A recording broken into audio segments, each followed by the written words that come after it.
Hello, and welcome to Royale Without Cheese, our bi-weekly podcast in which we discuss both the classic and the unknown of art and popular cinema from the then and now. We are your hosts, me, Leonardo Miranda, Tomás Ferreira, Hey. hey there, and Miguel Aido.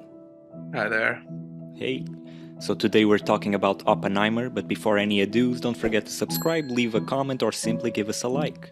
So Oppenheimer is the 2023 biographical thriller written and directed by Christopher Nolan. It's based on the novel American Prometheus. The film chronicles the life of J. Robert Oppenheimer, the American physicist responsible for the first nuclear bomb. The film stars Cillian Murphy as the titular character and an all-star cast, having premiered on the same day as Greta Gerwig's Barbie, a movie we will also touch upon and which led to the social media phenomenon Barbenheimer. But ironic double features aside, did Oppenheimer, the movie, blow our nuclear socks off after all? Fellas, cue in.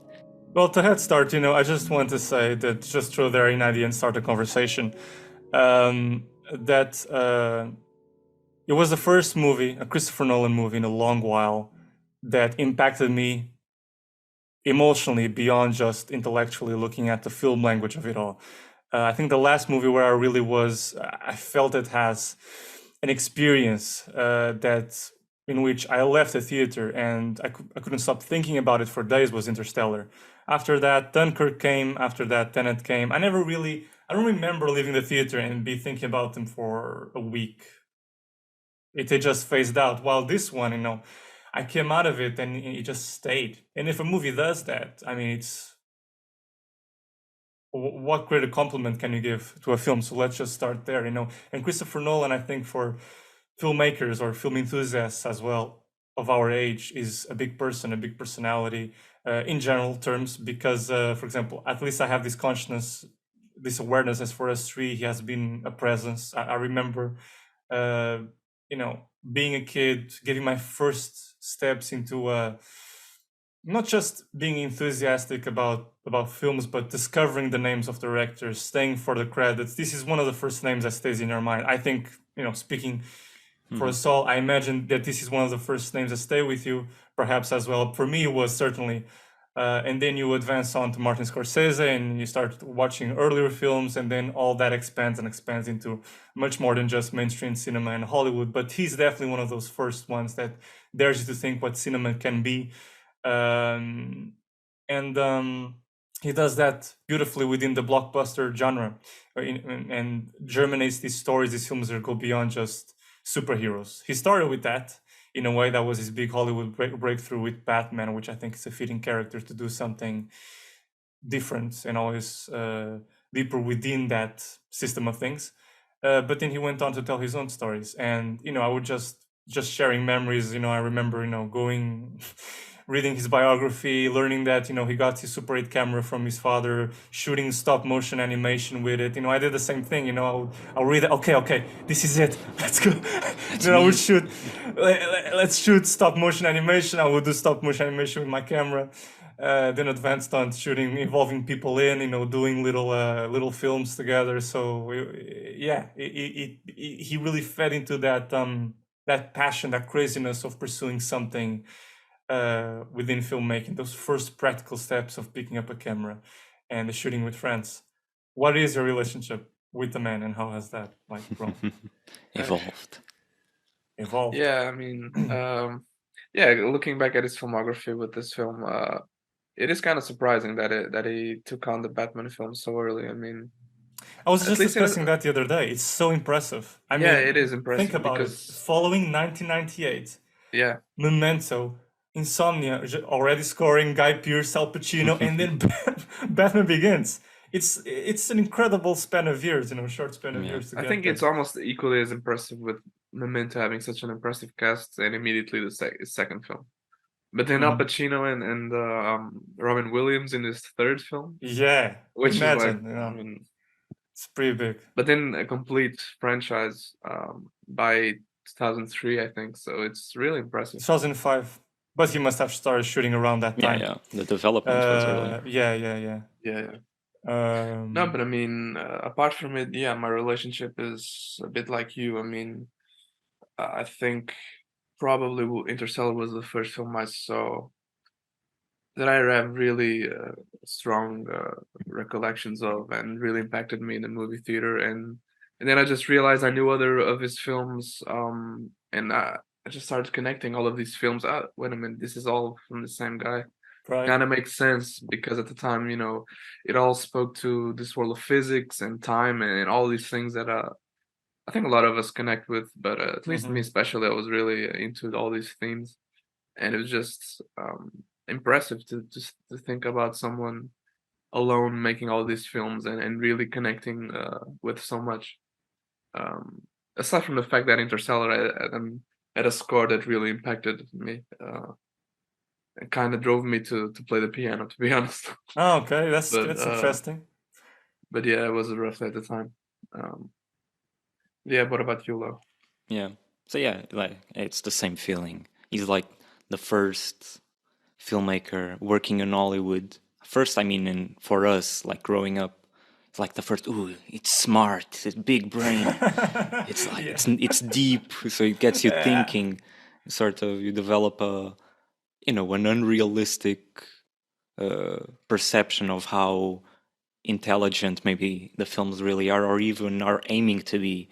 I think sometimes it's a little unfair how he gets labeled as this super serious, super intelligent filmmaker, when I think a lot of times he's, especially, I mean, with Tenet, I think he's very openly being ridiculous and having fun with ideas that he's having and trying to apply those ideas to a story, even as simple as it might be.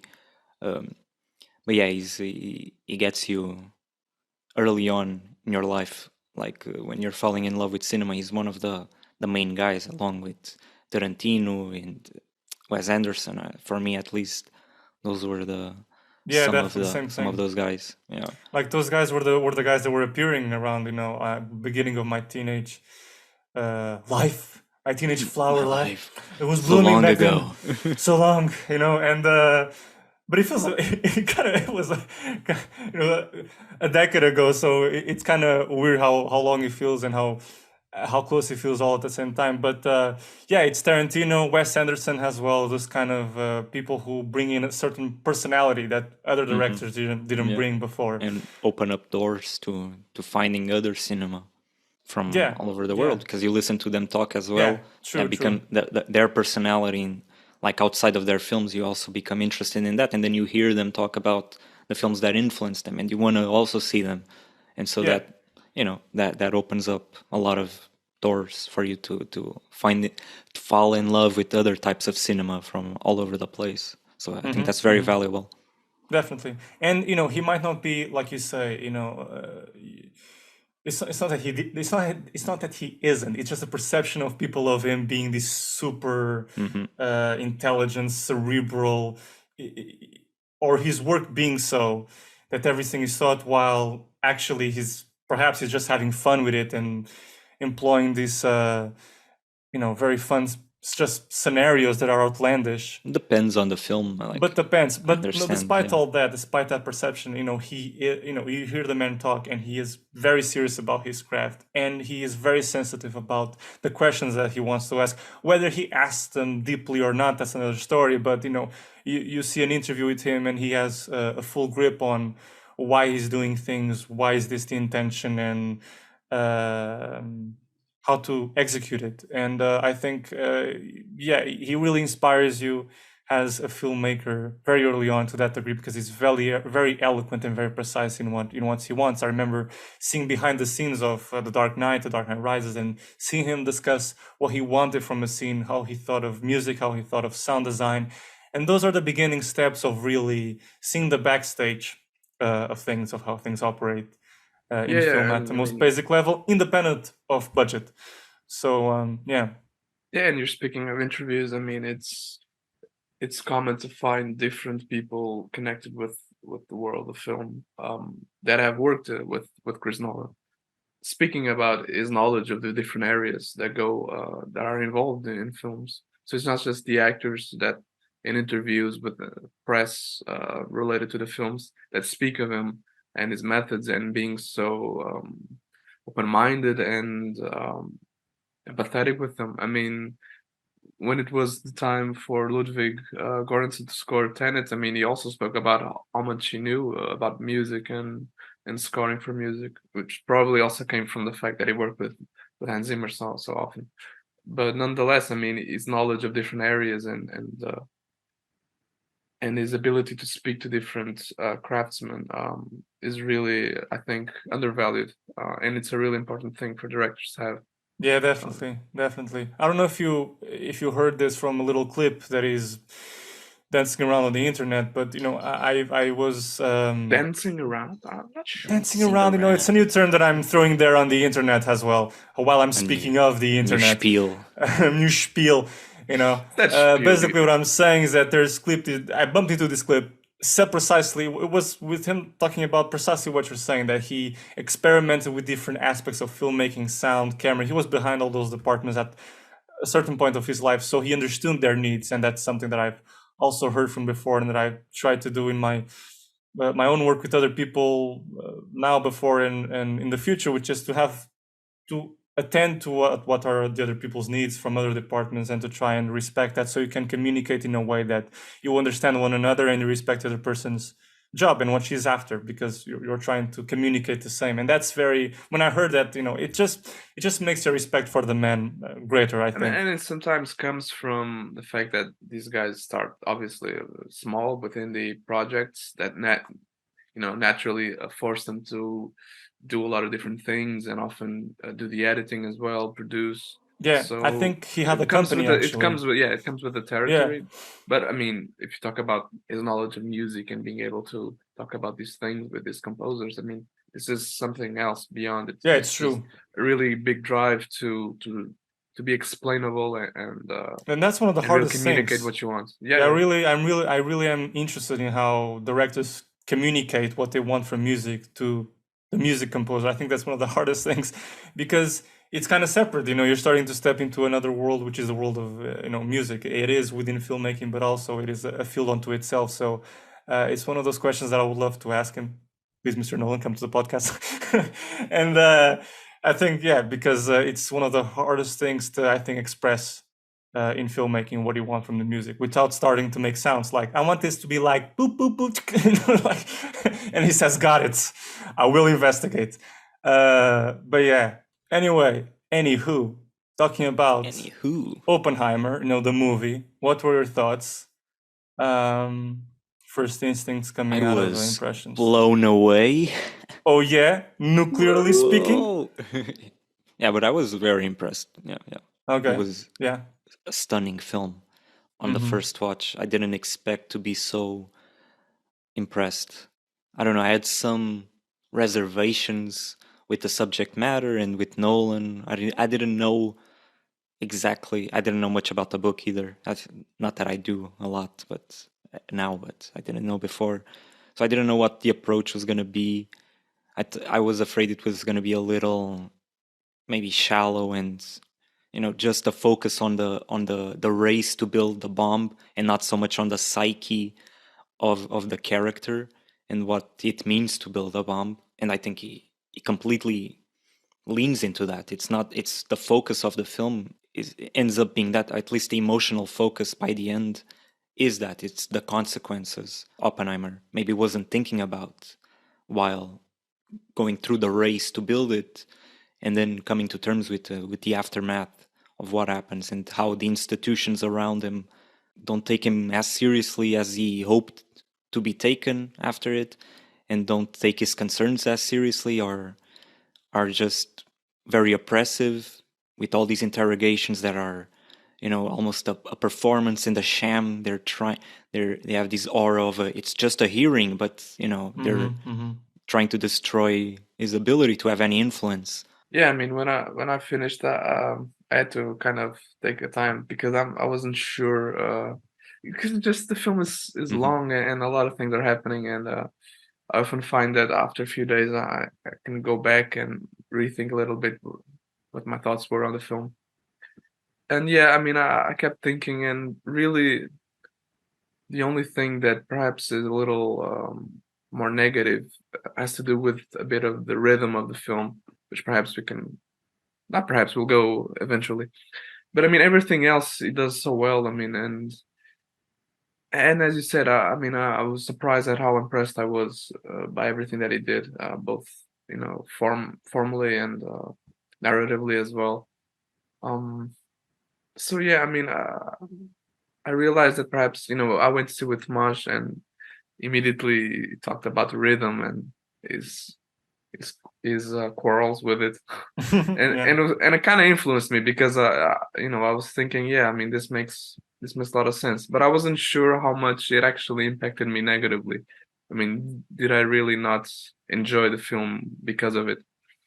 And I gotta say, I mean, I did enjoy it. I enjoyed it quite a lot, and yeah, and that was it. I mean, it kind of changed my opinion of it, but Yeah, the rhythm is relentless. I think that I talked with Maj, he also said that just never stops. There's not really a moment of really breathing. It's just continuing and continuing. It's very intense. But I do think I like that. I think it makes the silence after the bomb, like the test, the Trinity's test, makes that silence much more powerful because now, like the moment of rest, is in this incredibly destructive moment that Yeah. is both a triumph, but also it's it's like now it's serious. Now it's really something bad can happen after this. Now it's just not, it went from the abstract images that he had in his mind to the theory, to the practice, to the ultimate practice, which is then dropping it in Japan. It's that thing. If you get lost in the rhythm, I think it can work completely. It can also, yeah, maybe it needed a little more breathing, maybe here and there, but I think it's overall it makes sense and benefits the film. So I don't know if I would change it or if I. yeah, it's different to say because yeah, I agree. I think that it really makes for the end goal of Nolan. But sometimes, I mean, it's something I commented with Maj. It kind of has the rhythm of an action film, because you go through scenes very quickly. It kind of means entering a scene and then exiting immediately, and often with parallel editing. There's a lot of stuff happening, and it never really feels like you're fully immersed in the scenes. I mean, in some, there are scenes obviously that take their time, but this overall feeling of emotion goes through the scenes, and sometimes it feels like, did they really evolve the scenes completely? I mean, do the characters really benefit from this rhythm? And sometimes you wonder if they did or not. Yeah. Um, and this is like the only thing I'm not sure about the fast pace up until the explosion of the bomb. Um, but then, yeah, kind of paradoxically, the film gets a bit slower. But I think for me, it's more interesting, the management of the rhythm with the trials in the third act. Yeah, on that note, this is precisely my bone to pick with the movie. But like you said as well, it doesn't hinder my experience with it. Overall, my large feeling or sentiment for the movie is of a positive note. I do think that it has a lot of qualities, and it's so skillfully made, so beautiful in its photography, and in the contradictions of the character. I think it's even the most paradoxical character that Nolan has investigated in terms of psyche, that compensates the question of rhythm. And if anything to be said in terms of fast-paced rhythm, I think this is one film that you can excuse it and you would think that it's appropriate. So Yeah, exactly my bone to pick with it is really, you could say, like Charles Bukowski, the writer, he distinguished himself from previous novelists from the first half of the 20th century by saying that this is Atomic Age, we write fast, beam, bam, boom. There's like an interview with him saying this very kind of metaphorically, beam, bam, boom. It's good, baby, you write it. And the thing is, that's all right, Charles, but hear me up. When it comes to Oppenheimer, Slow I do think down. that slow down. When it comes to Oppenheimer, the application of that theory, it's a very well intentioned, and I think it's perfect. But I think there should be a progression. You see, from the beginning of the film, I think things should start up on an overall slower pace. There's still kind of a breathing life to it. We're still not on this race to win the war, to get the bomb going. And then progressively we would settle into that rhythm. That would be my first instinct of where the movie could do it differently. Because in a kind of quirky metaphor. This is how it feels. Christopher Nolan movies, in a very large kind of note, feel like you are going to see this beautiful museum with this, and you're given this tour guide on a recording, and you put the earbuds and you're going through it, and wow, beautiful vistas. I love the information I'm being relayed to. Amazing, amazing. And then it comes to these moments, one or two amongst the film, that I'm like, okay, I just want to take let the me enjoy. earbuds and appreciate the art, appreciate the sculpture, the sculptures, the paintings, whatever, these huge galleries that he constructs for me so beautifully. And I want to be able to engage with it as a spectator who is finding out really the textures of it and engaging with the performances and asking questions. The only movies where I really felt that from him are the ones where he allows himself to build more of a mood piece, and real questions start to come up without him telling me what those questions are. And the movies I'm talking about are Dunkirk and Memento. Those are the ones where I feel that it's not really talking at me. I'm really finding what the structure means and the moments that the character is in. And questions start to naturally pop up by my own volition of being inside the atmosphere that he creates. That's kind of the cinema that I prefer, or at least a balance between that. And sometimes the exposition come up and explain the rougher edges of, for example, a movie like this has a lot of politics situations and what's the aim in terms of the military. I understand that, but there should be a finer balance. Sometimes he doesn't know how to quite operate that, because he favors the sense of spectacle over more subdued scenes where there's more room to breathe, more room for the actors to really present themselves. Overall, in his filmography, you have this sense that he really likes elliptical scenes, so he likes to enter late in a scene, leave early. And so you have these vignettes where you difficultly have a sense really of the depth of the character. It's just moments that are very... But the thing is, that's kind of paradoxical, is that nonetheless these characters are really well developed. I mean, and you get a real sense of of the quandaries, of the moral quandaries that it's trying to engage us with. In the case of Oppenheimer, because so they are great actors, and he's able to put all of these moments. The film is long, so in multiple. Still have a lot of moments. I think the fact is that he doesn't make. When was the last time you saw him make 1 hour and a half? He cannot Dunkirk, do economy. Probably. He cannot economize. He needs 3 hours. He needs 3 hours or 2 hours to show all this, and then he's like, see. Character development. No, Chris, that was 3 hours of film. No, I'm kidding, but I just think I would appreciate if sometimes there are moments in Oppenheimer where I'm kind of sucked out from the experience, and I become aware that I don't have time with these people because the music is lulling me, and I think this is kind of a shit code. He has music constantly throughout various of the scenes, and is lulling me into liking this film, and I do like it. It's great quality made, music for the cinema. The sound design is amazing. The performances are amazing. The vistas are amazing. But I am missing that something of a breather to really be with the characters. And only a few moments grant us that. Man. It's the atomic bomb. It's the H-bomb. You can't breathe. You have no time. I guess so. But you see, I would feel that I would have the best of both worlds if at least in the beginning I would have more of that breathing, and then all of a sudden, that ticking clock that he likes. I don't think so. You're running into it. Nevertheless, because let's face it, he chooses stories because obviously, it's his personal stuff that force you to immediately jump into the action, that are naturally quick in terms of the stakes and the events involved. It's Dunkirk, it's Tenet. There's always these massive goals or massive deadlines, massive events that are happening against time, and so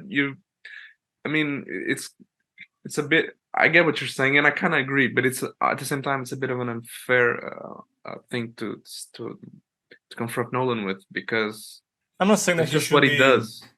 I'm not saying that he should be slow ever so often or whatever. I'm just saying that. I know. Yeah, it's. But for example, I think Interstellar is a nice example of a counterbalance, because it also has the against time sort of pressure of doing things, but it's a film that again doesn't start as quickly and takes its time in the beginning, but really can rush and become super intense towards the second act. Yeah, because then becomes a race against the clock. This movie as well. Every story is not. It doesn't. I don't completely agree with the idea that he's dealing with stories that demand that rhythm. You make the story whatever which you want, especially being a real life story. There were moments where But there were it's more it's room a to breathe. like Yeah. Tenet. It's a conjunction of of things, These I are the mean, tenets Yeah. of yeah, of Nolan's Chris. films. Yeah. I Yeah. mean, It is true. it's just he knows that he's going to want that rhythm because it's Yeah. just the stories that he wants to tell.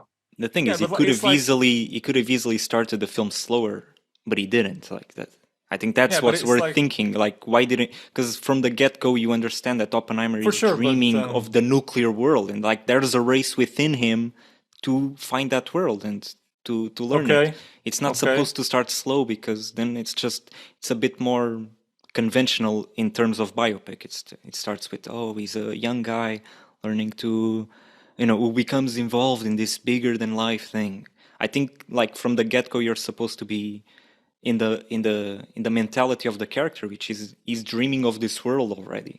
It's not Okay. because of the United States government. He was already dreaming of it, but he didn't think Sure. of the consequences.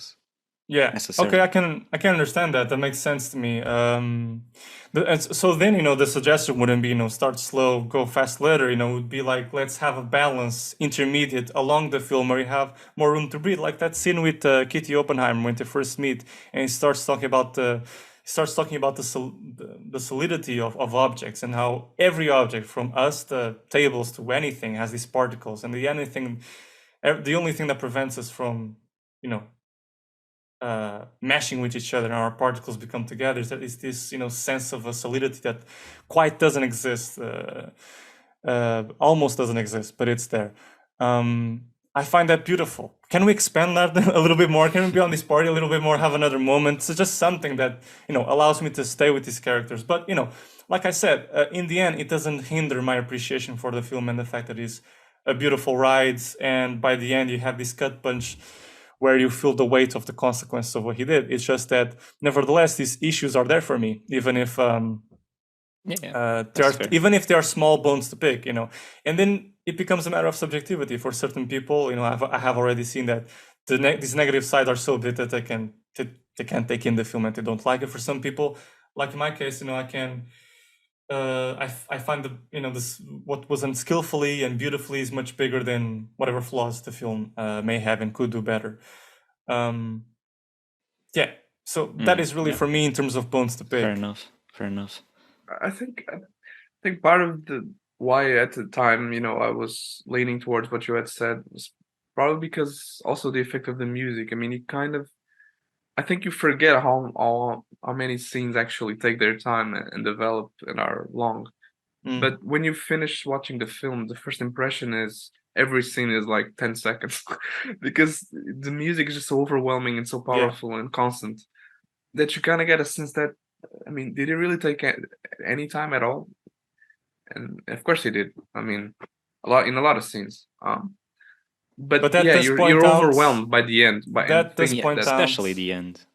A lot of the cross-cutting towards the end ends up like creating a different idea of what the rest of the film might be, because the ending gets really intense and cross-cutting between the two hearings, which are it suggests simultaneity in terms of like it seems like they're happening at the same time, but it's like 5 years apart. So even there, it's like you got Nolan's cross cuts in time and timelines. Right. The two hearings happen in different points in time. Yeah, one is 54, I think, the other 59. Yeah, interesting. I thought Robert Downey were. Jr.'s, I think it's when he's being nominated for Ministry of Commerce or something. Yeah. Because that happens a bit later. Yeah, and in Strauss's hearing, they're talking about that hearing that Oppenheimer's having. They're talking about the effects of it long term. So, but at the time, the first time I watched it, I also thought it was like simultaneous. It was happening at the same time. I don't know. Yeah.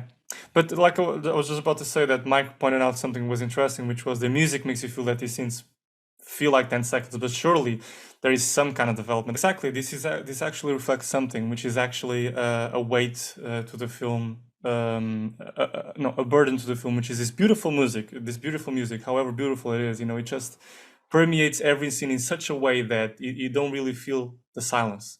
There are very, very few silences, and sometimes you could help to just really focus more on the performance and having this music kind of lulling you. This is why I mentioned, the tourist guide thing, because you're being carried over in this big line of tourists to these galleries, and you can't stop to really see the sculptures up close. You're just, okay, moving along now. We need to we need to go to the next sculpture, next painting. Come on. So I do sometimes, miss more room to breathe. Not only to say that as well, the movie feels very, has a certain radio quality. Or certain documentary quality, almost a sense that I'm almost hearing a kind of voiceover through the dialogue, jumping through these elliptical scenes, but there's no voiceover, it's just the character speaking and the music filling in on this continuity, on this melting the scenes together into a giant mashup, and you sense that you're watching something into a documentary, but you're actually not, so this is to say that you're being told things constantly, instead of him showing how things are. Sometimes I really think the film would benefit from just showing instead of telling and explaining stuff, I think there and you have to sometimes be, it does that, sometimes, most of the times it doesn't too. yeah, but I think there you have to be specific, because there are a lot of instances where they show, and also a lot of explaining has to do with the fact that the story itself involves a lot of back and forth between scientists explaining things, and I mean and another fact is the fact that this is a biopic, so a lot of the fact that it seems documentary comes from the fact that No, this is a real thing. It's not because it's the real thing. It's not because I get what you're meaning, but that's not where I take the documentary sensation. The documentary sensation comes a lot more from the sense of form in the film. Because I'm being told, it's just the oral aspect. Because I'm being told a lot of stuff, it feels like I'm watching, I don't know, National Geographic in a certain way, because there's this constant saying stuff. Very It's discursive discursive. Yes, that's the word. And but I like it. Scientists talking about stuff. Love it. Give me some scientists talking about stuff. But the thing is, indirectly, I think that the fact that it's something that has already happened means that somewhere subconsciously you kind of know you're being told something, even if you can't quite realize it. I mean, you can really separate the two. I mean, you're being shown a story that Right. has taken place, and how can you really separate the two between the part that is historic and the part that is, these problems that you have with the structuring? I mean, it's hard I to can, say. I think. it's a matter of writing, I can. I'm not picking that up, because the thing is, yes, it's a real life event. It's a real life story of a person that existed, but through the writing, fiction, which is a artful representation of reality, you can have those scenes where scientists are explaining the jargon and the really difficult stuff to understand. Completely get that. We'll need that. Please give me some of that. But you can also have the moments where you don't explain things so much, or just allow room to. I cannot exactly tell you what it is, because this was a very particular viewing where I don't have the film here on my laptop. It was like on the screening. I only saw it once. But I don't know, even if I mention now an example, I don't know if it will suffice, because I only watched the movie once. I don't know the death scene with Jean Tatlock, maybe that could have had less of dialogue explaining why she did that, why was it. Maybe there would be some way where I would, by knowing Which less, scene? I could. I don't know what The you're scene where she commits suicide and why she commits suicide But and that all one, that. that's very ambiguous. I think very impressively ambiguous. Yeah, it is ambiguous. That's the most ambiguous one. I mean, But it explains you why see she a died. Yes, hand in a yes, glove, exactly. like pushing The her motive. down. Yes, It's exactly. The ambiguous. motive of the death, it's ambiguous. But there's always someone talking over those images, saying, "Oh, she died because of communism." But don't talk. Let me watch. I don't think they say that. I think you're imagining. Yeah, they yeah. say. I'm not imagining false I memories watched the now. film twice. I don't remember them saying that. You watched it twice? Yeah. You I went don't to cinema again? Yeah. No. Oh, cool. I ripped it. I found it. Yeah, I asked. exactly. I emailed Nolan, Yeah. I thought, but I don't remember them fantastic. saying that. I thought they said like in the voiceover. Well, let's say voiceover in Yeah. the dialogue. Yeah, they mentioned that she committed suicide. That she was Yeah, depressed, Was and the it's scene because where of Oppenheimer. is in the Don't woods. tell me anything, please. Let me just watch the scene, and I'll guess. discover for myself. The scene is ambiguous already. It's not like it needs anything else. So this explanation, but- just give him the news. That's good. That's important. But the And then, scene, you it know, appears twice as well. There's like two moments where the yeah, Jean's death is even then, mentioned more or less. and you know, and this is me pulling from my memory. I didn't watch it, Yeah, you know, yeah. twice like I Mr. would Rich have. Guy over here. Oh, Mr. Rich Guy. I didn't watch You it in know. IMAX. I think Okay. watching I twice watched is it the in same IMAX price. twice. Me watching it twice is probably the same price as you watching once in Props, yeah, IMAX, I think. Most likely. You got the I IMAX wish, experience just within that twice, you know, kind of Exactly. experience. But you know, this is as far as I can get as giving an example. But I think it's a fair criticism. You know, I'm sure that there would be a way to just have, you know, more breath into some scenes, allow the characters to really breathe in. But yeah, that's my one bone to pick. But overall, you know, I think it's a very strong film.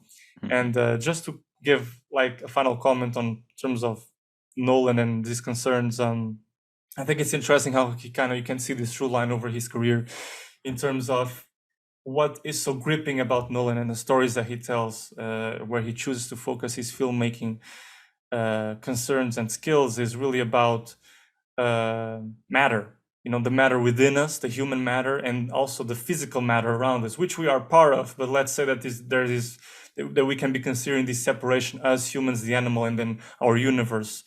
And he's always, you know, he seems enamored with this question of, you know, what happens when that matter, whether human or the physics of it, you know, the world around us becomes breakable or has fissures on it or is flexible.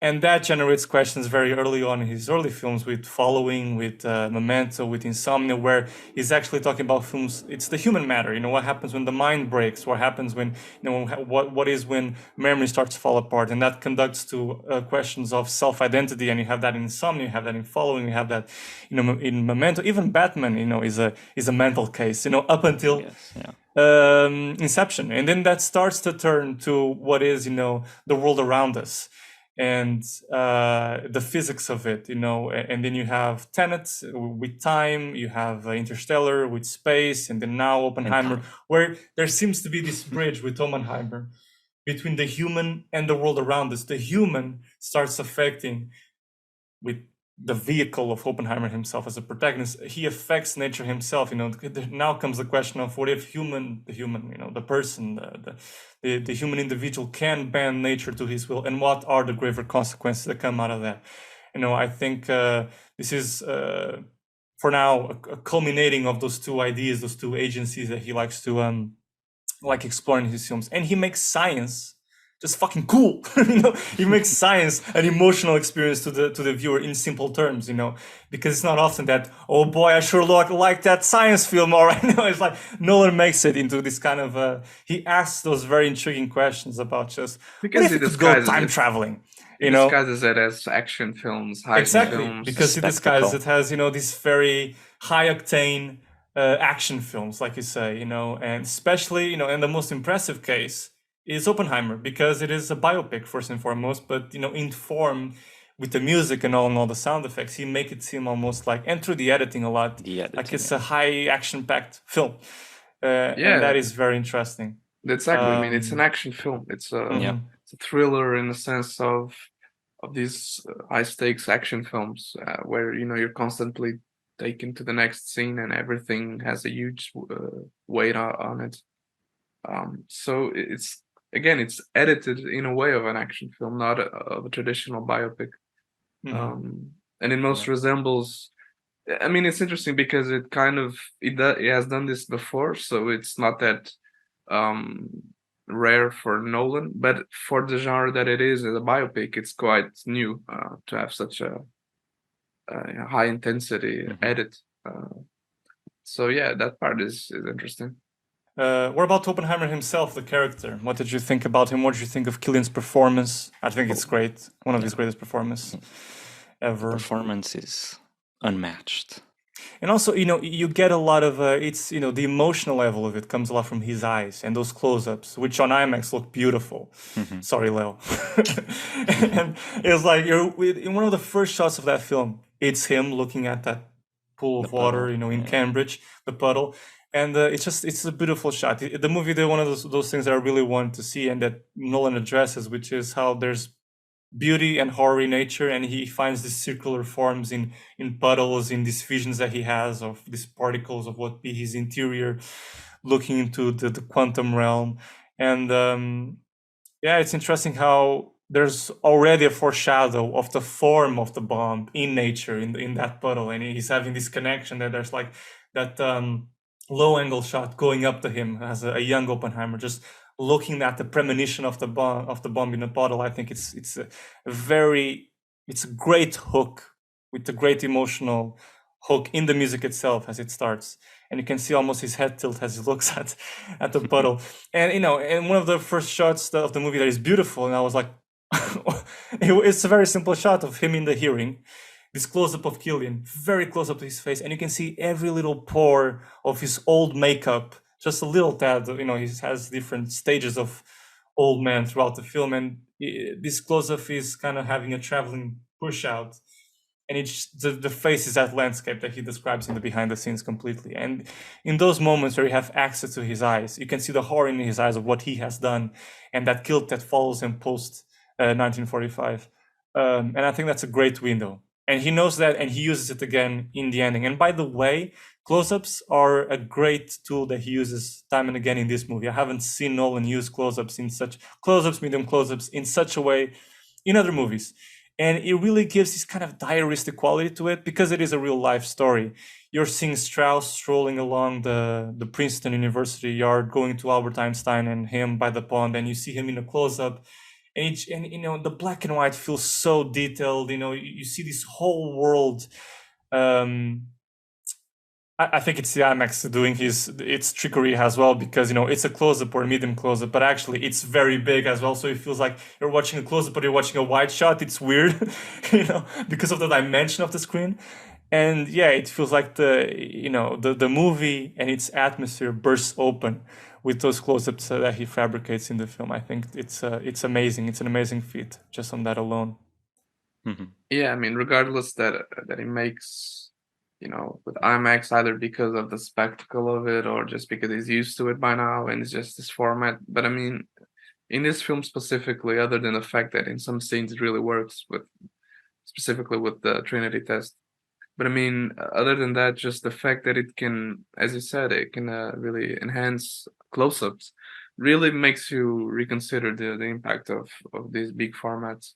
And I was really impressed by how beautiful it all is, and that you can have such beauty from close-ups.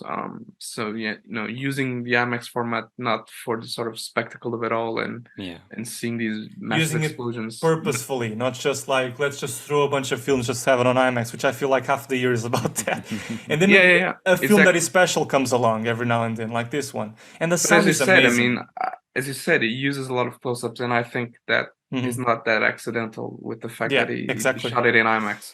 Yeah. So at the same time, I think it's kind of a beautiful transition of his, even if it's something that he might continue to do, to use the IMAX in this new way, or at least not use it, but make use of it in different ways, other than the ones that is used before in Tenet and Interstellar, probably.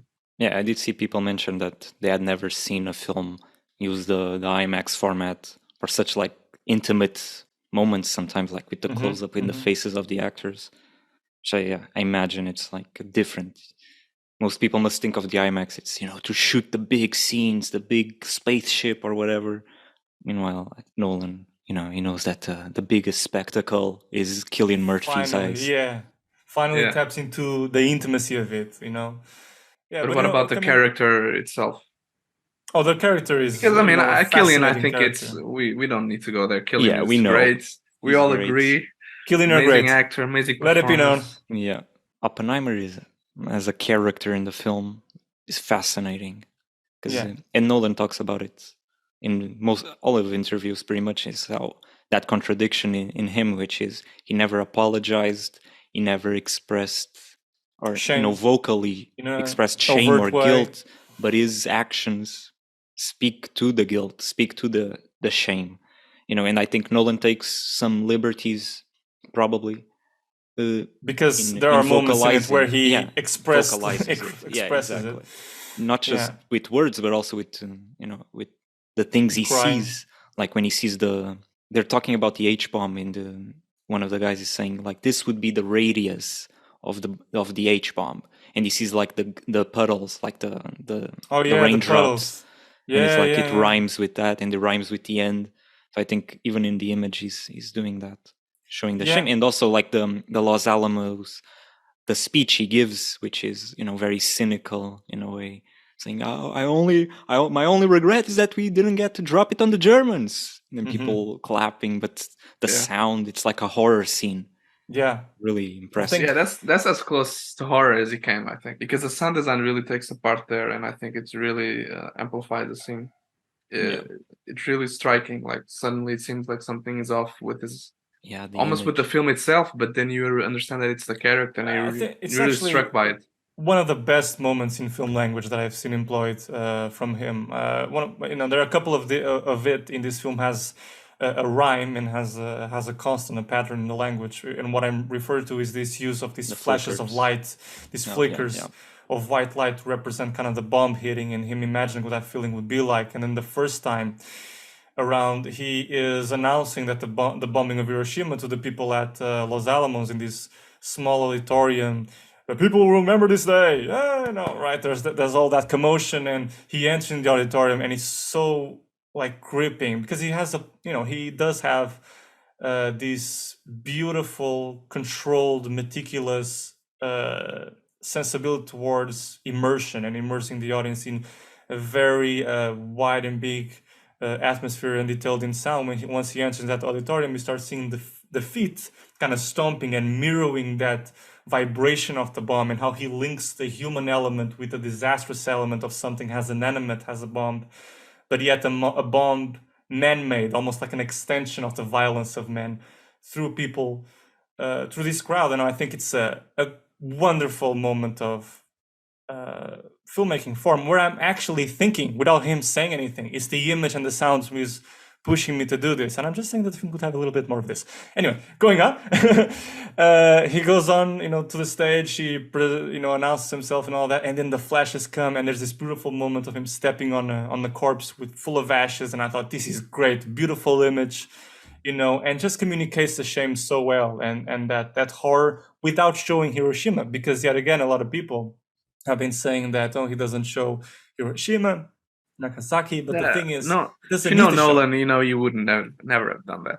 Why turn that into the spectacle? That's the question. Why do that? And the thing is, he always wanted the first person, so he's listening through the radio, and then he's seeing, if he sees it, is his emotional experience expressed with these, high visuals. So that would be too easy, because we have seen it before in other films as well. So what would be the new thing there? It would be gratuitous to go there.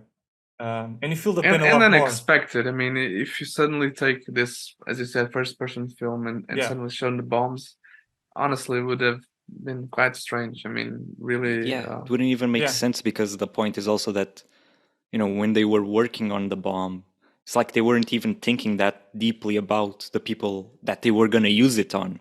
So that was, if you suddenly do cut to that, it kind of, it takes you out of the subjectivity of the film, as you're saying. I think it makes sense to see a shame be developed for such a distance. It's through the radio, it's through images that he sees projected, it's through the concept itself of dropping a bomb on someone, and the politicians are like 20,000, 30,000 people are gonna die, around that, not more. And like that, coming to terms with that, like, oh, wow, and that's there's this what we're doing. Scene related to what you're talking about, of just these general fellas talking. So what city should we bomb? And that scene, I just started being sucked out of the film and started realizing, are these people really? Are these people serious? Talking about Kyoto? I want to do it in Kyoto because me and my wife went there. But I think beautiful.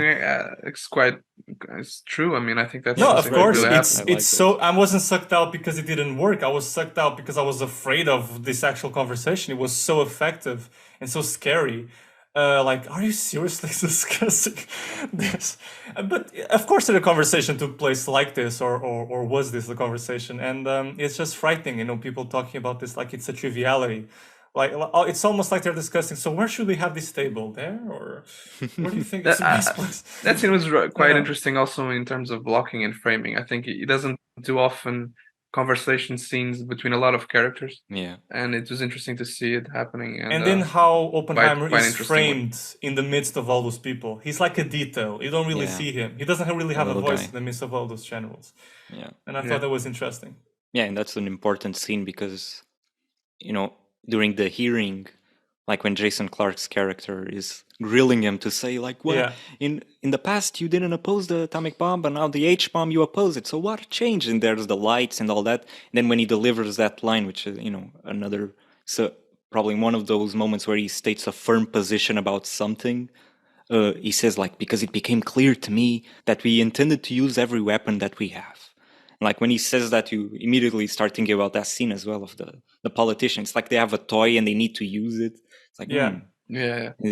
And I think that scene and then the ending where he, again, it's a moment where he very clearly states something definitive about his actions, which is the very ending of I think we already did destroy the world, or we started the chain reaction. A chain reaction that will destroy the world. And that's what ultimately he sees in the puddle with the various circles. It's the missile hitting, the film has like a sort of a circular structure as well. The beginning is him looking at the puddle and seeing the possibilities of the world, and then the ending is him seeing the cause, like the consequences of what he did by seeing those possibilities. Like obviously, scientific development is important, but you know, it's like there's got to be a balance between. Yeah, exactly. And Nolan brings what you about another develop. thing that is interesting, which is right now, scientists are disconcerted with the story of Oppenheimer, particularly those who are working on AI, because they feel they are on the verge of finding a new technology and develop it, that they should think about their consequences. And that's interesting.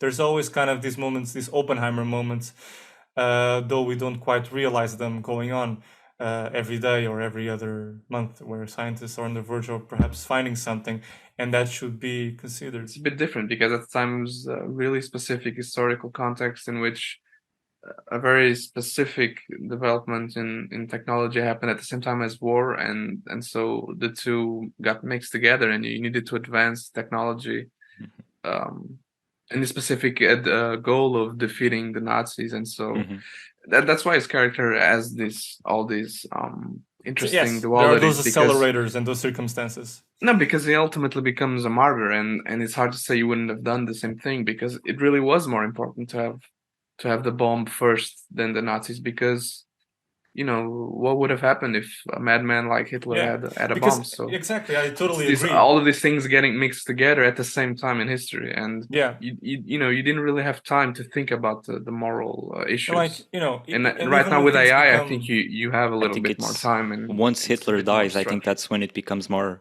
complicated for Oppenheimer, especially. Yes. Yeah. But the thing is, right there and then, I would say that before I learned something new. I didn't know the situation as in there's this knowledge that is abundantly aware in the scientific community of the future of the atom, the possibility of creating this bomb.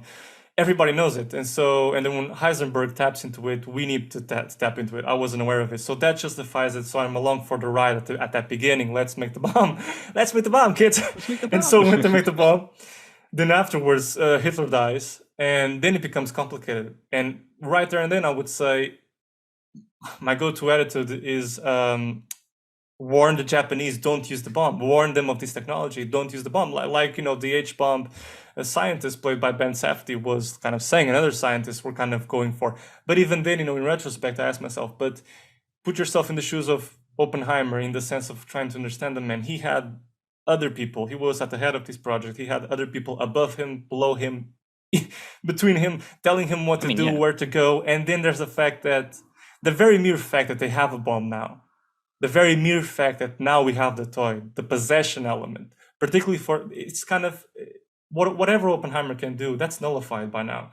It's the people above that dropped the bomb. And those people are the ones that, ultimately the guiltiness, and I'm not even justifying that dropping the bomb is a good thing, but, whatever the guiltiness lies is ultimately with those people and with Truman. Because it's in Truman's speech himself when he announces that, they have bombed Hiroshima. We invested $22 billion in the, what was it that he said, in the greatest scientific gamble in history, and he says it proudly, and he starts saying, I kind of heard his speech, and he boasts about all the methods and the money that went into it, and he basically, And that's at kind of one the point, point. By then it was inevitable. They would use it. I mean, yeah, no one spends exactly, that amount of money and doesn't fulfill it. Yeah. and that's there's that thing. I think that thing is that's what makes Oppenheimer very interesting, is because he's surrounded by these people who are super proud of the achievement. They're proud of dropping the bomb. Like it feels like he's the only one who's even thinking about the 200,000 people who died. Obviously he wasn't, but in the context of the United States government, it feels like he's alone. Like he's the only one who's saying, I feel like I have blood on my hands. It's not like he was alone working on it. His theories allowed it, but he wasn't the one who dropped the bomb. And then when he talks to the person who technically the president, it's not the president alone, but who takes the title of having dropped the bomb, he's completely proud of it. He's like, I did it. Hiroshima. Yeah. I dropped it. Gary Oldman with his old man accent. Yeah. And it's curious also because, I mean, Oppenheimer was the one that was recruiting the scientists in the beginning that didn't want to do it. So it's interesting how that shifts as well between, the moral quandaries of everyone involved, and Oppenheimer being this steady line of, well, you can't really say of commitment, because you know that he goes through different things, but between the beginning and the end he goes through so many things, and it's interesting to think that he was the one who recruited the scientists, and that shift that happened between them as well. Yeah, and the film does a good job of like framing it, like he mentions, like it's not your people who are being sent to the concentration camps. He says it to one of the generals, I think. It's Groves. Yeah, Groves, probably. So it frames like him. He is Jewish, and there's those moments where it very much doesn't shy away from that fact, which then also makes Hitler's death again. That was supposed to be the goal, is like to defeat the Nazis, but then it just continues. They continue building the bomb. It never stops. I think the film does a great job of and then that explains his actions with the H-bomb, even if he takes a long time to explain why he's acting the way he is regarding the H-bomb, because he knows, like, once an arms race starts again, like it did with the atomic bomb, then it's unstoppable, and one of the governments is gonna use the bomb on someone, and he can't have that. And so it makes perfect sense. His actions after doing what he did makes sense. Like, if it's possible to avoid having to build a weapon that destructive, then let's try to stop it. But he didn't really succeed, obviously. Yeah. And what about the antagonistic forces in the film? Namely, Robert Downey Jr. playing Strauss. What did you think of him? Yeah, it's interesting to think about Nolan suggesting they watch Amadeus, right? Yeah, Amadeus, Mozart and Salieri, which we've seen from Milos Forman. Yeah, to show that duality of not duality, the rivalry. The rivalry, exactly, between Salieri and Mozart, and to see that actually reflected in Oppenheimer and Strauss. So yeah, you really sense that, and it's interesting to reflect on it afterwards. And yeah, it was kind of a great example of a film to really showcase what was happening between these two men. I think it's quite well built. I really liked Robert Downey Jr.'s character. Oh yeah, I think it was one of his best performances. He still has his Robert Downey Jr. tics, the tics with the face. You still see the actor, as you said. But that's interesting, and it's interesting how subdued he is. Normally, he's very energetic, and he does the thing with the hand. So, but there is one hand moment from Robert Downey Jr. that he couldn't contain himself when he's talking with the FBI agent that is always with him. That Aldrich, I don't know what. No, he has a strange surname. I know. Yeah, difficult. But he does this this gesture, which is very RDJ. Having seen him for 10 years now in that big ass franchise that nobody knows about. But Marvel. Oh wow. Yeah. I think there's this beautiful moment, like Mike was saying. At times, or overall, it feels like an action film. But it has a sense of Shakespearean quality, like Nolan says and describes it, because as it is the subtitle of the book American Prometheus, the triumph and tragedy of J. Robert Oppenheimer. There's the tragedy in which after 1945, the government just decided to dispense him and to not give him security clearance to be someone with influence to know what's going on with nuclear weapons, and he lost that after his hearing.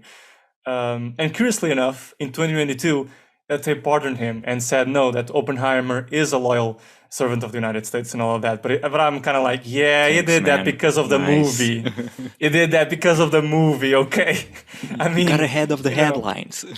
Yeah. Because they knew the people would want him to be pardoned, and they did it before. Yeah, Biden He's was dead like, already. What is Yeah, that, I mean, this posthumous. What is that actor? What is that? J. Robert Oppenheimer. We need J. Robert I feel Downey like I'm Jr. J. Robert Downey Jr. I feel like forgive I'm you. Bill Clinton. Yeah, that's more Bill. I forgive you for your misdemeanors. Yeah, I think it's a beautiful. Going back to seriousness, I think it's a beautiful moment when you have that editing kind of change with. There's this mythical, Shakespearean quality to the film, and there's this change where Louis Strauss is revealed as the driving force behind the main earring to shame Oppenheimer, and it just feels like you're watching something akin to a pulp magazine, a mythical kind of story of a villain and a hero battling together, because the reveal feels so much like you're watching some kind of a Bond film. There's a traveling push into Louis Strauss as the FBI agent is describing, it was you all along, you who did, and then Robert Downey Jr. changes his look into, yes, I was him. It's just, that was so not Nolan to do. I thought it was really interesting.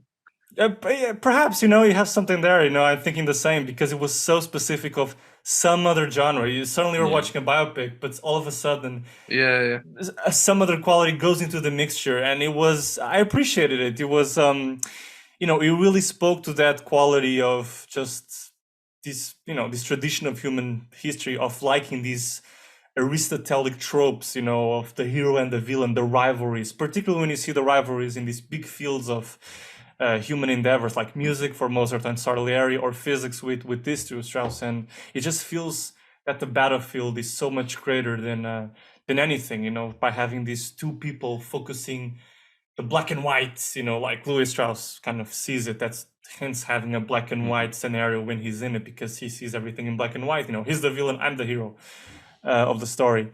It's kind of the judgment, and the black and white is the judgment regarding Oppenheimer. He's more of a distance character every time he appears in black and white, the mythical kind of notion of him. And when he's in color, it's much more empathetical. You are in the first person point of view. But yeah, I thought it was masterfully done. The blocking as well. He has this handheld camera moment as Downey Jr. is walking over the kind of the division and talking, just spewing he enters in villain monologue, essentially. This was my plan, and I did all of this. He starts enumerating, and you're just looking at it like, oh my God, amazed. You're taken, in a ride with this whole situation. It's impossible to you not to regress into that, childlike wonder of watching a villain kind of spew the whole plan when you were a kid and being all like, oh my God, you did all these things. That was kind of the feeling that I regressed to. Kind of even that shot of Dane, the guy with the weird face, he's giving the other guy with the weird face. Actually, he's giving Oppenheimer's file on everything, and we've seen that scene throughout the film. But then when Louis Strauss is going over his master plan, we cut to a shot and Strauss is on the couch, all slouched, listening to them and filling in the details. It's a little over the top. I liked it. I think it works strangely, but it's very Bond-like, very villainish. Yeah, I really like it, because the film is not over the top at any point, only in these very focused points, unlike another movie called Barbie, which is over the top all over the place, but we'll talk about that. But this so the over the top doesn't feel. You think it fluctuates? You think it fluctuates? I do, but not positively. Not exactly. I agree. I agree. That's basically it about Strauss. I don't know if there are any other antagonistic forces. We can talk about Gary Oldman, which I think for the little moment he is in. Jason, he's pretty cool. Jason Clarke. Jason Everyone Clarke. That is connected with Yeah. Strauss, really. Jason Clarke is pretty Yeah, damn yeah. cool in this film. They're all For yeah. just a little. There are no Roger small Robb. parts. There are no small parts, only small actors. And this is I mean, a testament to it. He's No, really no, it good. really Yeah, is. I totally mean, is. everyone Yeah. had to be really good because even secondary parts end up being so recurring in the film. I mean, Jason Clarke becomes this amazingly Fulcral important point. character. I mean, yeah. And I remember this line because Nolan, phoned Matt Damon when they were doing Interstellar to invite him to do Interstellar, and he does have a small part. He essentially is playing Private Ryan again, always being rescued. And he phoned him and he said, "Do you know how there are no small plots, only small actors?" Yes, yeah, I know. Well, this is a small part, but you're no small actor. Okay, so yeah, And you're also not getting credited. Yeah, that doesn't matter. You're Nolan. I'll go. That seems to be their entire response. Yeah, I'll do whatever you want. It's like Wes Anderson. It's like, I'll go. I'll go to Spain in the middle of the summer. Fuck it. I'll go to Spain. Okay. I don't care. Yeah. Like Wes Anderson, knocks at your door. You're not Scarlett Johansson, Tomás. True. Sadly. But he will phone me any day now. Any it's day in the now. destiny. She'll So answer. Einstein. I thought Einstein was really funny.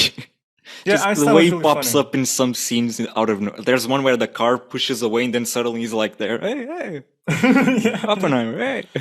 Yeah. It's kind of has, this like, a majestic massively- figure in the film.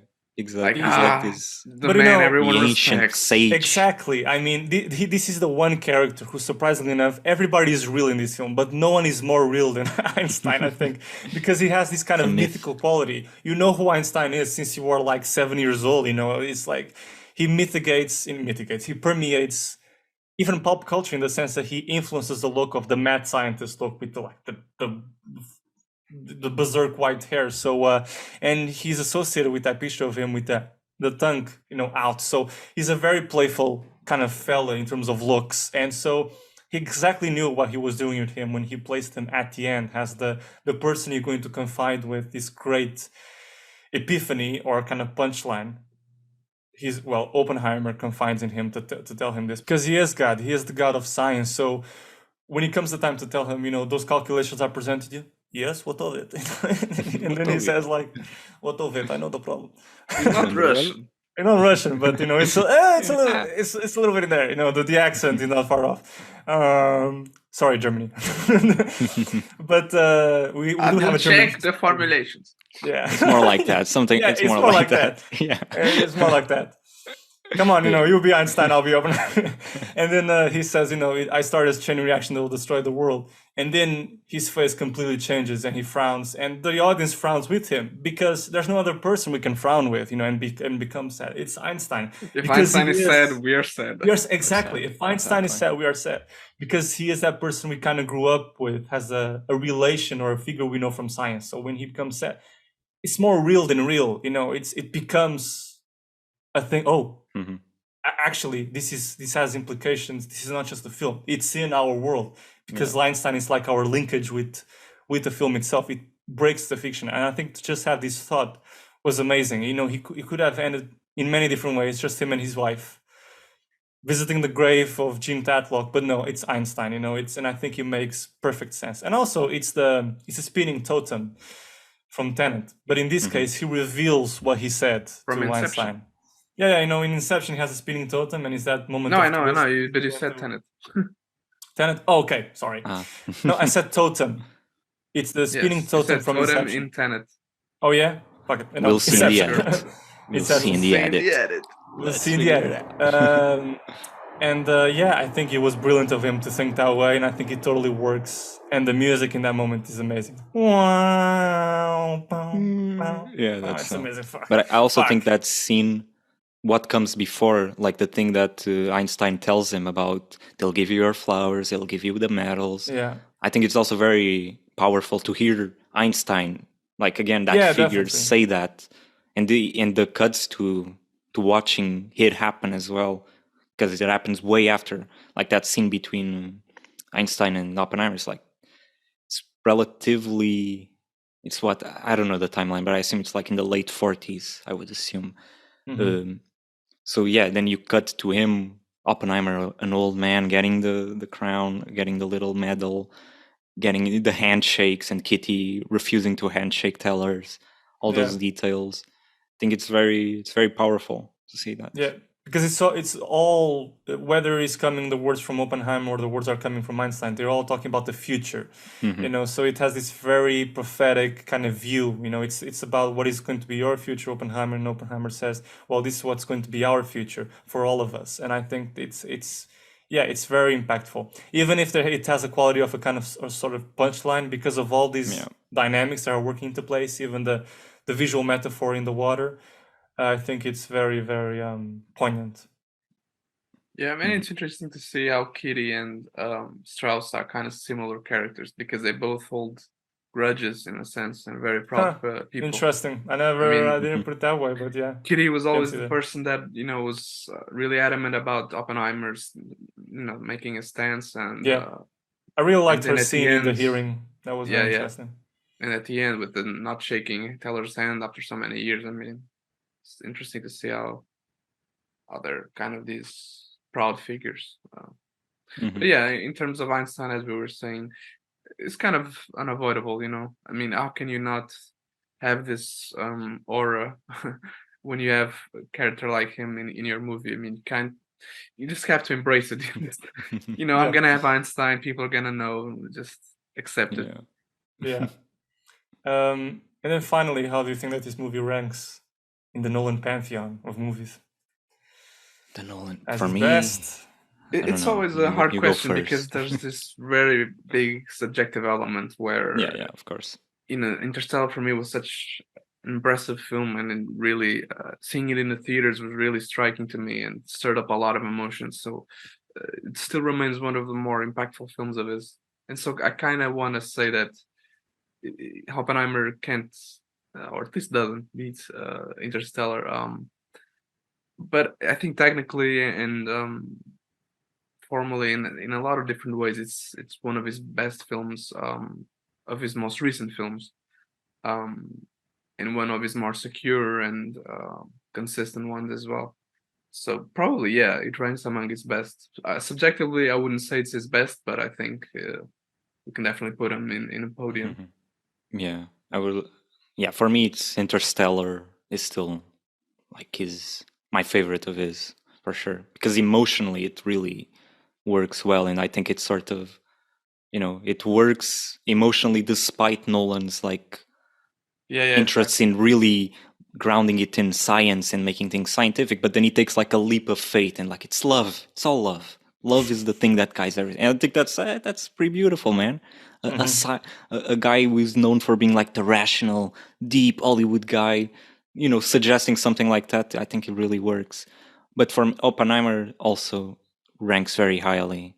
I don't know how my opinion will change, if more positive or more negative with time. We'll see.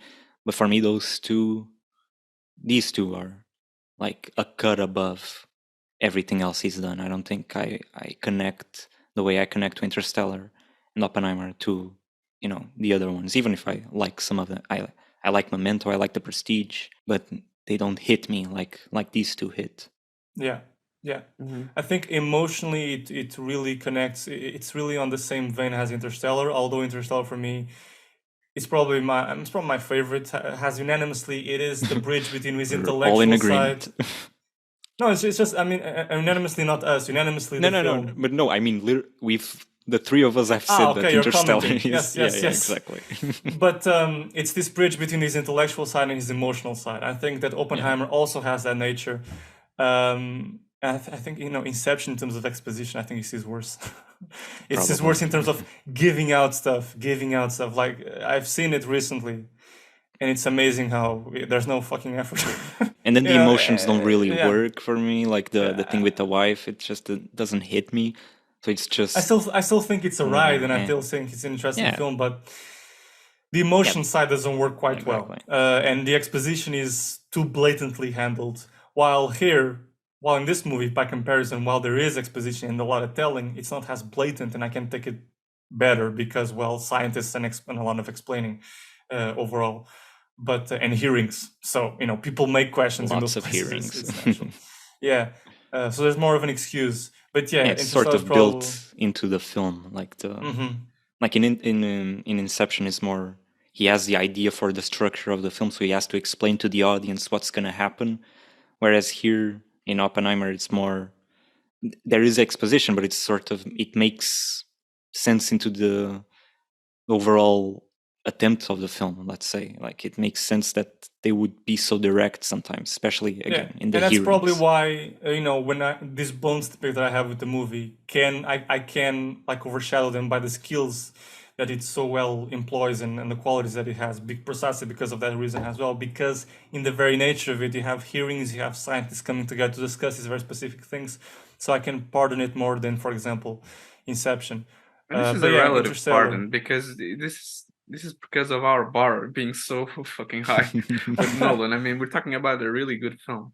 Oh yeah, Talking about these things is just because we have to, because no one else is doing this sort of quality work within the constraints of blockbuster filmmaking. Because I know that you have to make compromises in terms of the clear the narrative and hitting these masses of audiences.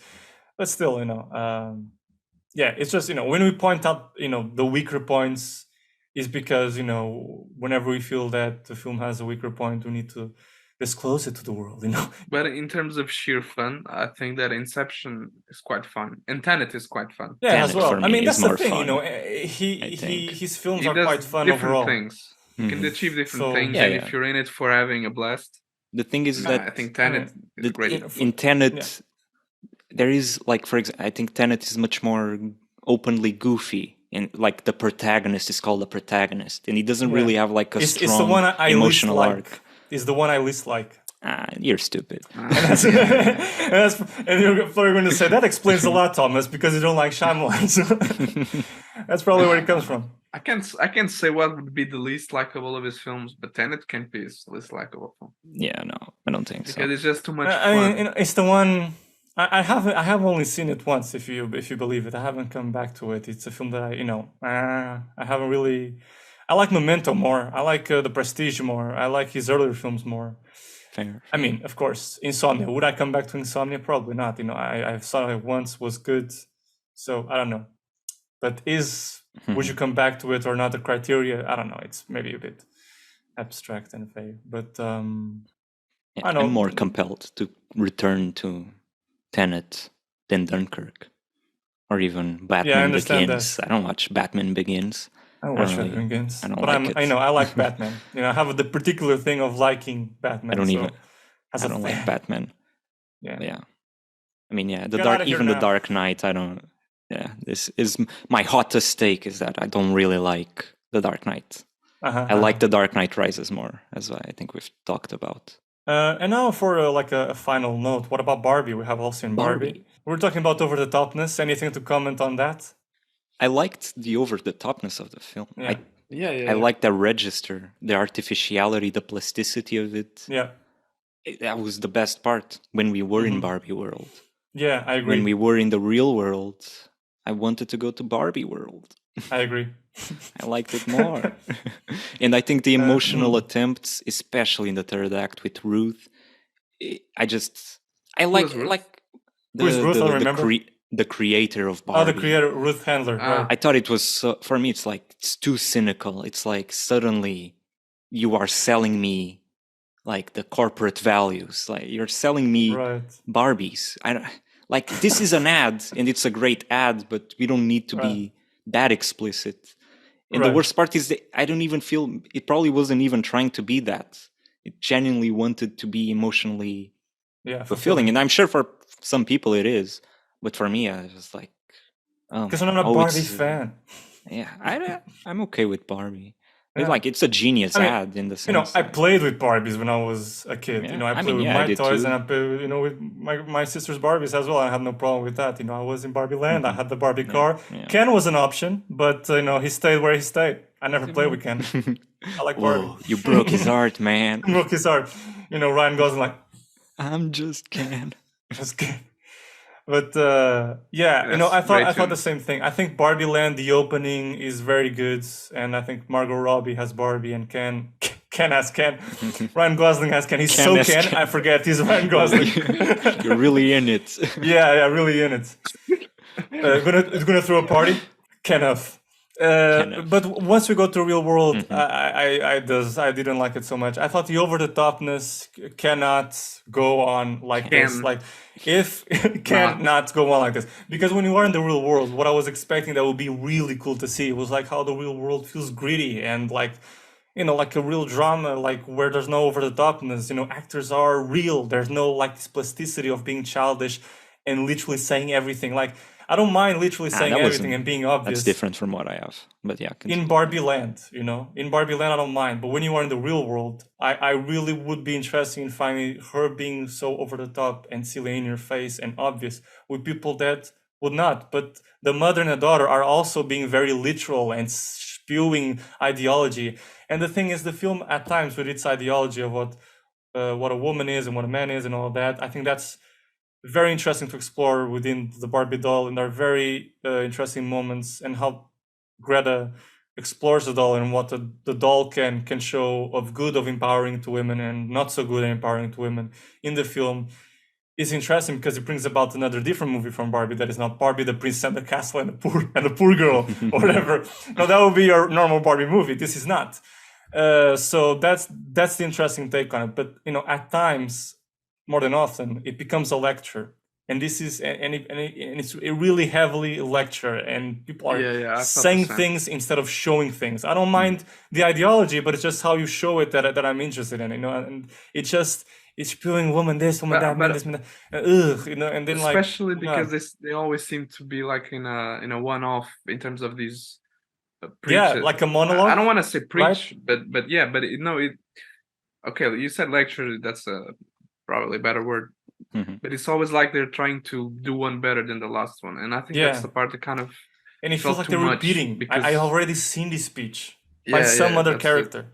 And the thing doesn't seem to climax in one speech. It seems like everyone is eager to make... Like exposition is used when very like obvious or blatant. It's used as ammunition or ammo. Like you should really confine it to the place where, to a moment where it's important to be that, you know, straightforward or honest. Not every fucking time. And then it was interesting to be with the audience that I was, both interesting and super uncomfortable, because I went to watch the film in the morning in a Saturday. Me too. Right. And I was curious because not a Saturday. Okay, but it was in the morning, and that's not usual. So I went there, and I was really hoping this is going to be packed with teenagers and all that. And you know, sure enough, you know, a lot of teenagers and children, you know, by my side. You know, I'm describing the children as if I was Ebenezer Scrooge. Hey, children, out of here. Let's watch the film. And the thing is, it was interesting and both disconcerting at the same time, because I know exactly what how this audience is going to react. And sure enough, they reacted the way they reacted, because I just want to say, hey, you stupid parents, don't bring the kids to this movie because they're not going to like it. You know? Because, you know, the kids. No, of course not. These two boys. Did you talk to them? No, I did not talk to them. That's what I would like. But the thing is, these two boys, I was looking at them like, they're not gonna. It's not for them. Like, because if you want to bring your kids to a Barbie movie, show Barbie and the Princess and the Frog, whatever. Don't bring to this movie because this movie has a very heavy ideology. I'm not saying that every kid is not gonna like it. I'm sure there are kids that are gonna like it. But in general think it's a kids movie. Like, it's a great kids movie. In general terms. In general terms, what I saw there, it's like the ideology is so obvious. It's like, yeah, of course, being a woman is difficult. They were bored to death. They were like doing this. Sure. They were in their chairs. I'm not gonna base my idea on the two kids that were next to you. No, of course. Maybe you're seeing this from the lens of that what you saw, Tomás, is the minority in the majority. But I'm seeing this as the majority, not a minority. That most kids, I think, would not find this Barbie film that engaging. I'm sure there are a lot of kids that do. But I'm thinking that a lot of kids won't, because this is a film that has a lot of heavy-handed dialogue. And if I find it's at sometimes heavy-handed, then they will. And then when I saw that, I kind of, I saw what I thought was going to happen. So it happened. Because you are an adult, it's more heavy-handed to us, of course.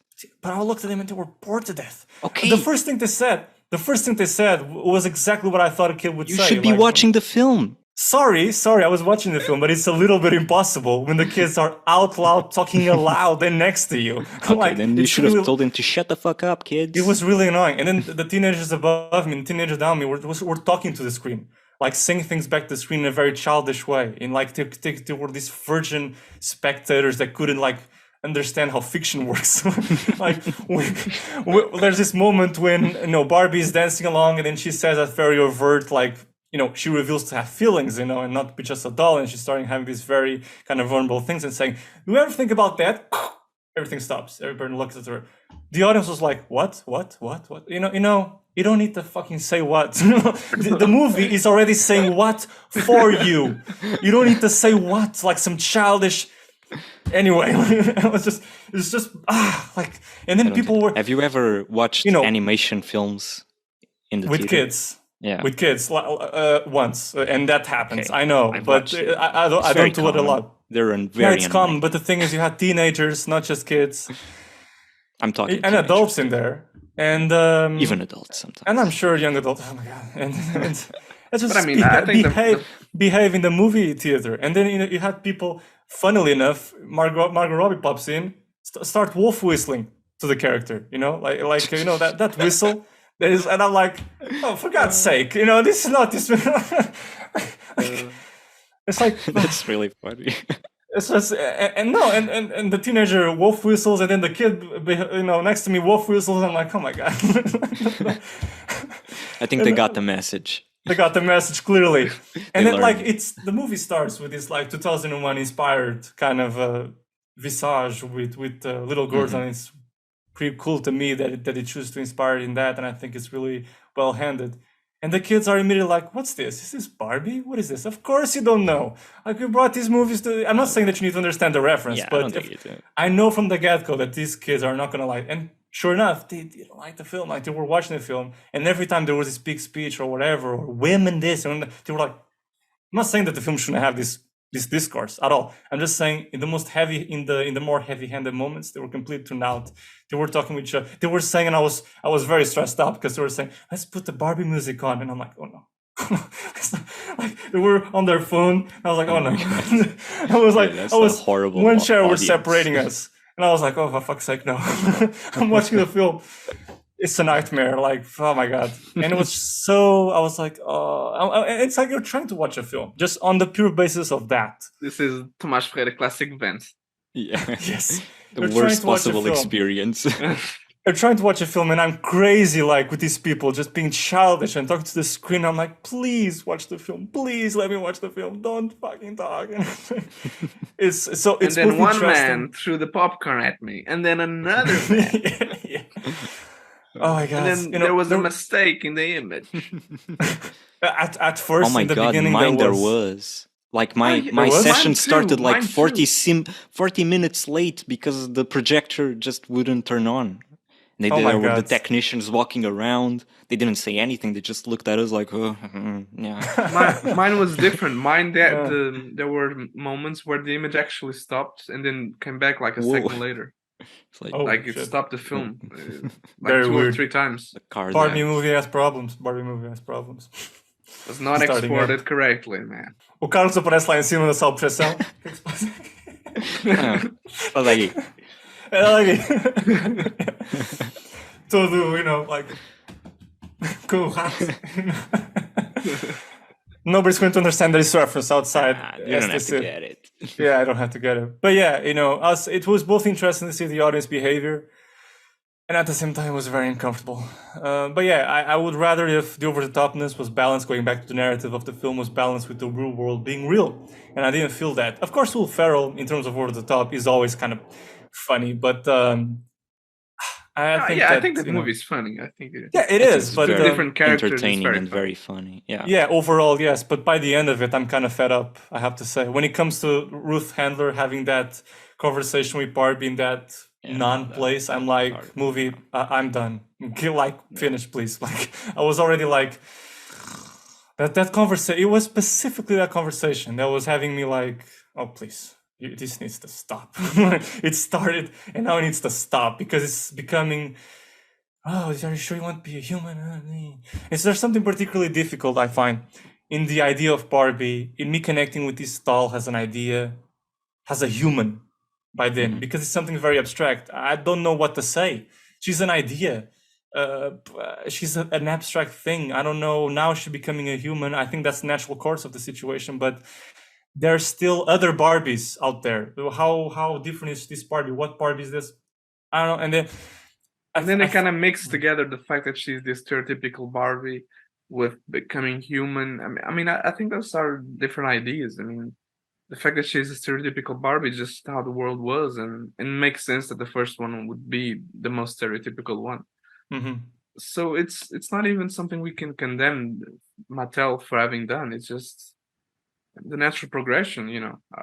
And yeah, I agree. I think the whole thing about her becoming human becomes this weird quagmire that the film ended up in, where they have to solve this problem. But really, the main thing that was more important, I think, and interesting, was the whole identity thing and the role of them of Ken and Barbie and men and women, and then it becomes something else, and I think it starts to deal with other issues, which I think was something on top of it. Particularly, I think there's a very interesting moment for Ken when Barbie, you know, there's this spiel, you know, for women, what they are, what they aren't, and then there's a spiel for men, you know, in a way. You know, I think there comes the word again. But the thing, the discourse for Ken, I think, was a little bit more, you know, a little bit more of nuance within the how direct it is, because it was basically saying that Ken is not Ken by having a girlfriend, or Ken is not Ken by the beach or by these other elements. Basically saying that men, by not saying it so overtly like it said for women, it basically was saying that men are also haunted by things they need to be a man. We also are constrained and are oppressed by our own rules of how we need to be in terms of what is cool to be a man, what is manly. And that's, I think, what she was basically saying. And to me, that was, as a man, that was like a relief. Like somebody was saying in a film that it's okay. You're not defined by having this or being there or doing that. It's about you, you know, and just you, not you with some other thing, or, you know, you possessing somebody or a place or whatever, or the motorbike or the horse that makes you a man. It's about each individual. And I think that was sweet. And I think it was fair that the movie found kind of this mutuality, I think, you know, where it's about you as a person, the personality. I think that was when the movie kind of, at that moment, made everything moderate. And I appreciate that moment of a little bit more of nuance. I think that the moment where you have like America Ferrera's character saying what a woman is and not, I don't know what to say. I think it kind of worked, but at the same time, I think it was one of the few silent moments in the film. I think it was also there was a lot of you know, heaviness in the discourse. Like it was long. It wasn't as simple as the Ken speech was. The Ken speech had a certain repetition, a certain rhyme.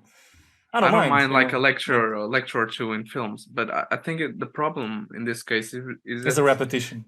Yeah, it felt like I don't want to seem like, okay, we all got it, but narratively speaking, at least, I'm just speaking in terms of film, the film qualities. I think it was well done at the point that it made the message clear. Only in that sense did it become repetitious. But perhaps, again, it's always difficult to talk about these things because you always get the sense that you can always say it again and you can always make the message clear. And that's when the problem settles in, when you're writing in, should we make the message clear? And the message was clear. The message was clear. It's what you're saying. Because did we need to make it clear so many times? Probably it's not. So clear only on the visuals themselves. This is a movie that has a really strong potential to make this message clear. Only pure the Barbie Land, and then real world. Come on, it has so many elements in it that are stereotypical, and then the what is the perfect woman and what isn't, the plastic world and the real world.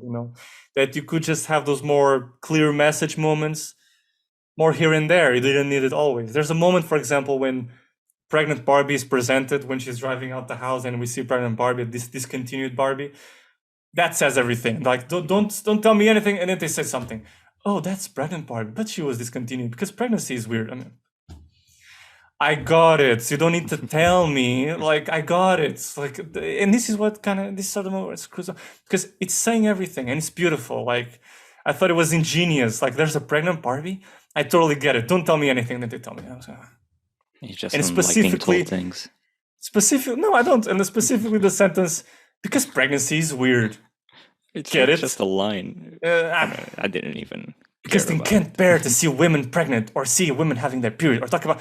I get it, that's a problem, but don't need to say it, it needs to be more natural and to be had on Discord like as a normal thing, but don't say it. I mean, you got the point, right? That was the point, but I just feel like it doesn't. This is just an example, for example, of how you could show more than just tell.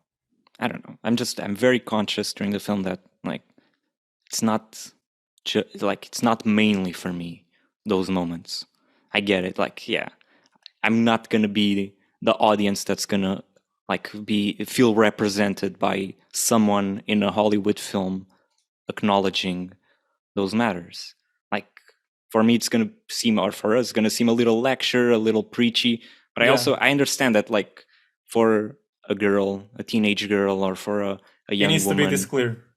No, I don't know if it needs. I'm just saying, like, it must feel good to have like a Hollywood film that's making so much money to acknowledge something that is obvious to everyone, but it isn't said this way in a lot of Hollywood films. I think that's ultimately the strength of the film. Once again, just to have this really underlined, I have nothing against the message of the film. I really like the message of the film. Totally understand the discourse. Like, listen, I've read very carefully, Tomás. I've also read like critiques of the film from a feminist perspective, that the film doesn't do a great job of being an actual feminist film, and I'm sure that's also true. But I think it's a relatively shallow film, simple film to be enjoyed by as broad an audience as possible. I think that's ultimately the goal, and the goal is also to sell Barbies, and like that's it is what it is. Of course, because they're already thinking about sequels. The new Barbies, the new progressive feminist Barbies, because Mattel are really good now. Yeah, the normal Barbie. That's what the film does. Yeah, it's pretty true. well. You got a point reorienting the view of Mattel as like this. Now they're on our side. Which that's the greatest magic trick in here that was pulled off. Mattel got away with a fucking heist. yeah. Or just imagine Will Ferrell like turning to the camera. Yeah. We got it. We got it. Yeah, because it's going to be so good for us. I mean, they basically say it. Normal Barbie, do it. It's going to sell well. Great. yeah, exactly. That's the genius. Is that they acknowledge like the cynical nature of it, and like while saying that the cynicism is okay. Yeah, essentially. Like, for example, Sasha, the girl, she first appears as this like, ooh, she's a radical, gloomy girl who hates Barbie. Barbie is a fascist, but gradually she becomes more enamored by the Barbie. She's like, oh no, actually I like, and I'm on Barbie's side, and she can be a strong woman, and at the same time she can love Barbies, so go buy our Barbies. And it's like, Jesus Christ. It's a bit cynical, isn't it? But like, it is what it is. That sequence of words. I was so like enthralled by your speech, and then suddenly Barbie isn't fun. It is. Bye. Yeah. Essentially, that's what's happening in the film. I mean, totally. I mean, there needs to be this clear message. I'm just advocating for that. It could be a balance between being more subdued, more nuanced, and then it could be more moments where the message is straightforward. Fine, I completely get it. It is the type of film at the mainstream level, Hollywood, that it is. I'm just saying, kind of strike the level. You can still have, and girls can still have that moment where they see in the big Hollywood movie this message, these sentences heard aloud, and in these stances. Overcompensating by making a lot of those moments. my only thing that I'm saying is that there's a lot of those moments. Just didn't fully work for me. I think the mother-daughter relationship also didn't. No, because it's a shallow. Again, it's fabricated. It's very shallow. It's fabricated. The flashbacks. Like in Lady Bird, the mother-daughter relationship, it's like filled with specificities, and feels so realistic and real, and like coming from a. Here it just feels like a device. Experience. We need the mother and the daughter. It's a device. And I think if we were going to go to the real world, I would say that to keep Will Ferrell over the top, that's the key. Give me Anchorman, but the rest will be cold and Herzog realistic. I don't know. Not Nicolas Cage. I don't know. To me. Because when you go to the real world, because you it just you becomes a want Disney satire. Channel film. It becomes a Yeah. Nickelodeon film. I All of think we it's a spend Nickelodeon. too much Nickelodeon time in the film. real world. I think it could work. That but also, it's I too think much it's time in because the we real spend world. too much time there. Like if we just go there a little bit and you It's see just- like the world as it is, like kind of zany as well, but then we go back, then it would work. But I don't know. It's a little too Perhaps much I time. still think that on my end, it would need that realism into it to just really punch Barbie in the face with reality. I don't That's think she's it. punched enough with reality. Like bashed with, different. this is it, Yeah, I because get she that. is bashed with reality. How different it is, but not enough. It wasn't as. Yeah, that's true. I needed it was safe. Even when she was bashed, it felt like we are still speaking the same language of over the topness. I need these real characters to be real, not like cartoony. Everybody felt cartoony to me. So everything was kind of safe. Barbie wasn't being threatened to me. But the It whole was film is a always- cartoon. It just felt feels like a cartoonish in the Nickelodeon real film. world because That's it's what the Clash. It annoyed me when I went to real world and this language prevailed because it felt like your Saturday night Nickelodeon film, and I was like, I feel like it's much more unique of a film when you go to Barbie Land. Yeah, I think the contrast is like it's also so huge that like the real world is just it's never gonna be impressive. It's like just That's annoying. true. But yeah, By but I comparison. agree. I also when we were in the real world, I just was waiting, kind of. I think there's a good moment in the real world with the old lady, and she says you're beautiful. It's a bit too direct, but there's a feeling there. But then the rest of the time there is just It was it's a the little less direct Nickelodeon-ish. it was the less direct of the two direct moments there are in this film, and that I appreciate. Yeah, there's one of the that moments one I didn't bother appreciate. me. It's an old lady. They're also underrepresented. I actually also liked. I actually also like when Barbie finds Ruth in that shadowy department of Mattel. It was very unexpected, and I thought it was an interesting moment. And I think it should have stopped there, with not saying who she is, and that The is film- it. To have this consoling The moment. film The end. ended. No, The stop end. there. Yeah, no, I Not know, the I film, know. but the meeting with yeah, Ruth. You I see, agree, I agree. think that was intriguing enough, and then we leave, and that's it. It just gives enough fuel for the character to keep on and have motivation. But her coming back at the end, probably not. Another problem with the film is that it's sort of I understand the irony of this, but Ken is more interesting. And I acknowledge the ironic element of saying that the guy in this film is more interesting. And I know I'm a guy saying that. I acknowledge all of that. But like Ken acts, he does things, even if it's like stupid things and it's mainly for comedy. He actually gets a lot of shit done, and he's always on the lookout to do things. Barbie is a little more Patriarchy passive. done.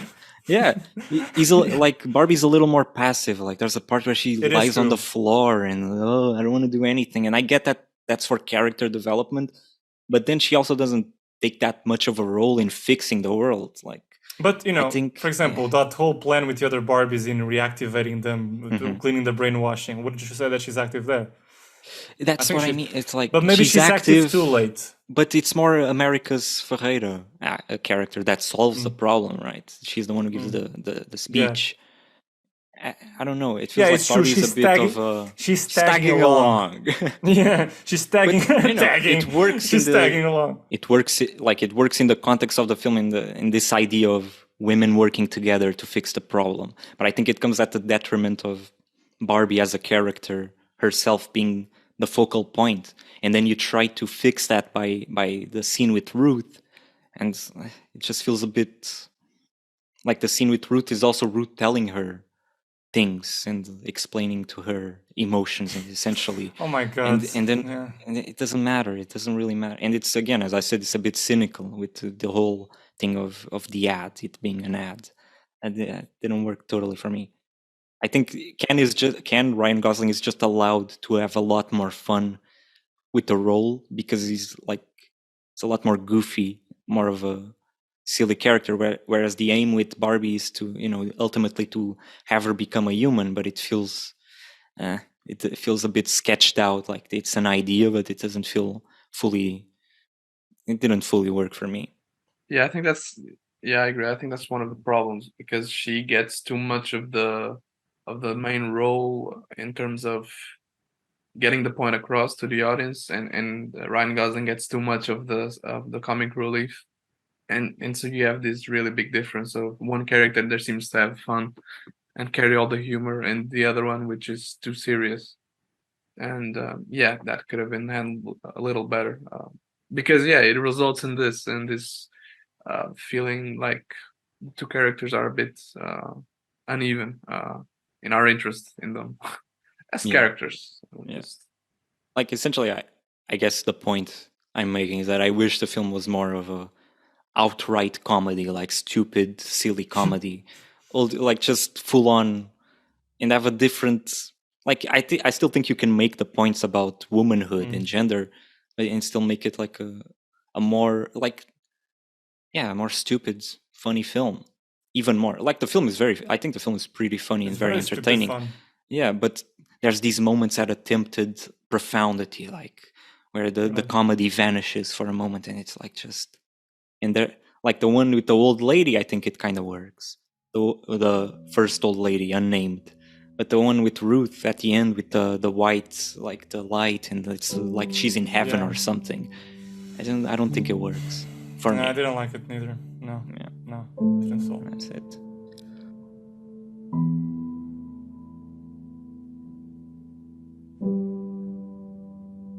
That's all for today. If you'd like to reach out and suggest a film for the next episode, you can find us on the podcast official Instagram and Facebook pages.